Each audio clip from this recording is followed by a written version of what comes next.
1 रुपए की कैंडी से 750 करोड़ का बिजनेस, ये है पल्स की स्टोरी। जब 2015 में डीएस ग्रुप ने पल्स को लॉन्च किया था तब सबने सोचा था 1 रुपए की कैंडी कौन लेगा जब मार्केट में 50 पैसे में कैंडी मिल जाती है। लेकिन आज पल्स इंडिया की नंबर 1 हार्ड बॉइल्ड कैंडी है जिसका मार्केट शेयर 19% का है। तो सवाल ये है कि कैसे 1 रुपए की कैंडी से डीएस ग्रुप ने 750 करोड़ का बिजनेस बना लिया। चलिए देखते हैं आज के इस वीडियो में। 2013 की बात है। डीएस ग्रुप जो कि ऑलरेडी इंडिया में पास और रजनीगंधा बेच रही थी, उनकी टीम ऑब्जर्व करती है कि इंडिया में लोग को कच्चा आम फ्लेवर बहुत पसंद है, जिसकी वजह से कच्चा आम और मैंगो फ्लेवर कैंडीज का 50% मार्केट शेयर है इंडिया में, और इंडियंस कच्चा आम को नमक और मसाले के साथ खाते हैं। तो डीएस ग्रुप को यहीं से आइडिया आया कि क्यों ना हम इन दोनों चीज को मिक्स करके एक कैंडी बना दे जहां आउटर सेल रॉ मैंगो का हो और उसके अंदर मसाले हो। इसके लिए डीएस ग्रुप 2 साल रिसर्च करता है, मतलब 2013 से 2015 तक। डीएस ग्रुप के चेयरमैन ने अपनी टीम को सिर्फ एक चीज बोला था कि हमें एक ऐसा कैंडी बनाना है जिसको खाकर लोगों की आंखें बंद हो जाए, और एग्जैक्टली पल्स ने यही एक्सपीरियंस डिलीवर किया। तो इन लोग का रिसर्च 2015 तक खत्म हो जाता है और इसके बाद इन लोग अप्रैल 2015 में पल्स को लॉन्च करते हैं। इनिशियली इन लोगों ने सिर्फ राजस्थान, गुजरात और दिल्ली में पल्स इंट्रोड्यूस किया था, क्योंकि ये रीजन में लोग ज्यादा टैंगी फ्लेवर्स खाते हैं और ये प्रोडक्ट लोगों को इतना पसंद आ जाता है कि डीएस ग्रुप का प्रोडक्शन इस डिमांड को मीट नहीं कर पाता है। अब सवाल यह है कि पल्स ने कौन से प्रॉब्लम को सॉल्व किया। तो देखिए, 2015 के टाइम इंडिया के कैंडी मार्केट में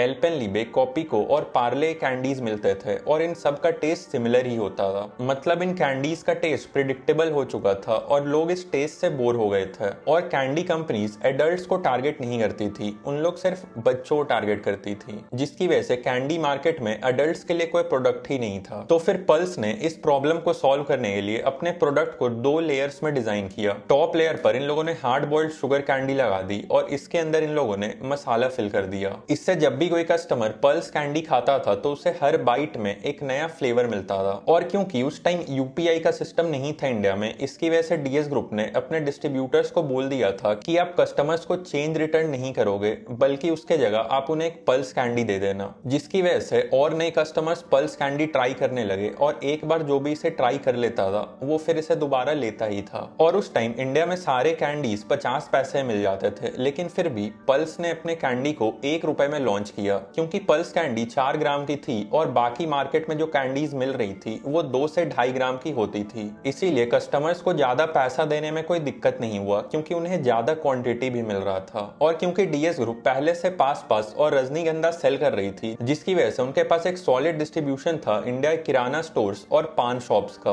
तो इस डिस्ट्रीब्यूशन का यूज करके पल्स ने इंडियन एडल्ट्स को टारगेट किया, जिसकी वजह से सिर्फ 8 महीने में पल्स ने 100 करोड़ का सेल्स कर लिया था। और जब पल्स इंडिया में लॉन्च हुई थी तब इंडिया में मोस्टली 4 प्लेयर्स डोमिनेट कर रहे थे। पहला था एल्पेनलीबे, जिसका 20% मार्केट था हार्ड बॉइल्ड कैंडी सेगमेंट में। इसके बाद पार्ले का मैंगो बाइट था, फिर कॉपिको था और इसके बाद आईटीसी का कैंडी मैन था। तो फिर पल्स ने इनसे कंपीट कैसे किया? तो पल्स ने इनिशियली ऑलमोस्ट 0 स्पेंड किया था अपने एडवर्टाइजिंग में। तो डीएस ग्रुप ने पल्स इतना अच्छा बना दिया था कि कस्टमर्स को ऐसे ही ये पसंद आ रहा था और कस्टमर्स अपने दोस्तों को इसके बारे में बता रहे थे, जिसकी वजह से डीएस ग्रुप ने एडवर्टाइजिंग पर स्पेंड कम किया था। और पल्स के यूनिक टेस्ट की वजह से इन्फ्लुएंसर्स और सेलिब्रिटीज भी पल्स के बारे में पोस्ट करने लगे, जिसकी वजह से पल्स और फेमस होने लगा। और जहां दूसरी तरफ बाकी ब्रांड्स कोई इनोवेशन नहीं कर रहे थे, पल्स ने अपने मैंगो फ्लेवर के सक्सेस के बाद बाकी फ्लेवर्स भी लॉन्च करना स्टार्ट कर दिया। जैसे इन लोगों ने गुआवा लॉन्च किया, फिर ऑरेंज लॉन्च किया, फिर पाइनएप्पल भी लॉन्च किया और लीची भी। और क्योंकि बाकी कैंडी कंपनीज कोई इनोवेशन नहीं कर रही थी और पल्स ने एक यूनिक प्रोडक्ट बनाया था, जिसकी वजह से इन लोगों ने एक प्रीमियम प्राइसिंग भी चार्ज किया।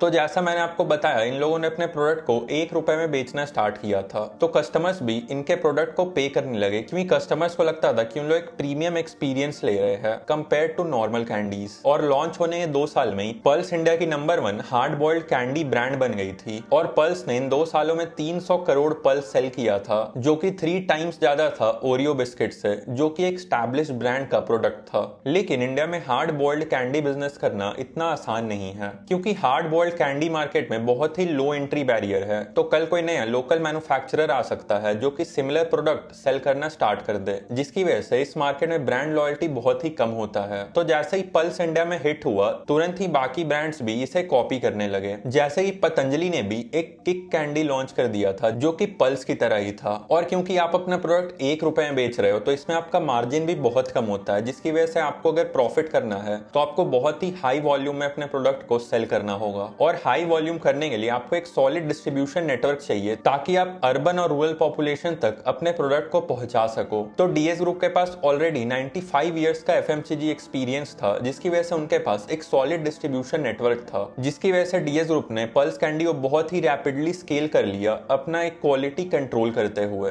और क्योंकि डीएस ग्रुप का फिलॉसफी सिंपल था कि अपना प्रोडक्ट इतना अच्छा क्रिएट कर लो कि लोग उसे खुद ही मार्केट कर दे, और यही हुआ। लोगों को पल्स कैंडी इतना पसंद आ गई कि लोगों ने खुद से इसको अपने दोस्तों को बताना स्टार्ट कर दिया, जिसकी वजह से लास्ट 3 इयर्स में ही पल्स कैंडी 15% के सीएजीआर से ग्रो कर रही है, जबकि हार्ड बॉइल्ड कैंडी मार्केट 9% से ही ग्रो कर रहा है। तो आज के वीडियो के लिए इतना ही। अगर वीडियो पसंद आई तो लाइक कर देना और सब्सक्राइब करना मत भूलना। मिलता है फिर नेक्स्ट वीडियो में।